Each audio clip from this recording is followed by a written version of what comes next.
তো বন্ধুরা দেখো, সকালবেলা এসে পরে আমি মেয়েকে ঘুম টুম পাড়িয়ে সবজি কাটতে বসে পড়েছি। আর এটা হচ্ছে দেওর বিক্রমের ভাই, মানে মাসি শাশুড়ির ছোটো ছেলে। মাসির নাকি খুব শরীর খারাপ হয়েছে, তো ও এসেছে মাসির জন্য ওষুধ নিতে। তো দেখো, আমি বললাম ভাই একটু শাক বেছে দাও, ভাই একটু হাতে হাত লাগিয়ে। আর এদিকে আলু পটলা তরকারি রান্না করে নিচ্ছি, শাক ভাজা আর করলা ভাজবো আর টমেটোর চাটনি করবো।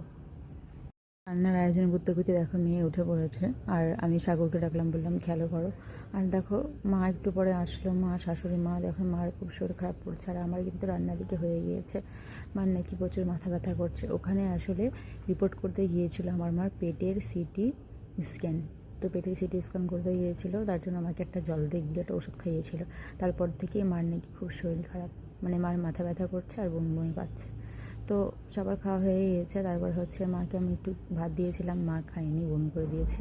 আর দেখো সাগর কিন্তু মাসির ওষুধ নিয়ে চলে গেছে, দিদিও এসেছে বাড়িতে। আর দেখো মেয়ে জামা কাপড় টামা কাপড় সব ফেলে কী করেছে। আর মা দেখো এখনও শুয়েই রয়েছে, কী বলবো, ভালো লাগছে না, মনটা একদম খারাপ। আর তোমাদের দেখাতেও পারছি না, মা বমি টমি করে কী করেছিল একদম, মানে একবার মুখে ভাত দিতেই বমি করেছিল। পরে আবার একটু ভাত দিয়েছিলাম, পরে বিকেলবেলা বলেছিল একটু মাথাটা ঠিক লাগছে। কিছুক্ষণ বসে পরে বলছে আবার নাকি মাথা কেমন করছে। পরে আবার মা শুয়ে পড়েছে। আর দেখো এই যে মেয়ে আমার মার ব্যাগ নিয়ে কি শুরু করেছে, কি বলবো আর বলো। মার শরীরটা হট করে এরকম খারাপ হলো।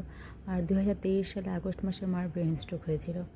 তারপর থেকেই মার একটার পর একটা লেগে আছে। মার নাকি একটা কিডনি নেই, আর আরেকটা নাকি কিডনির মধ্যে অনেক সমস্যা আছে, আর গল ব্লাডারও নাকি পাথর রয়েছে।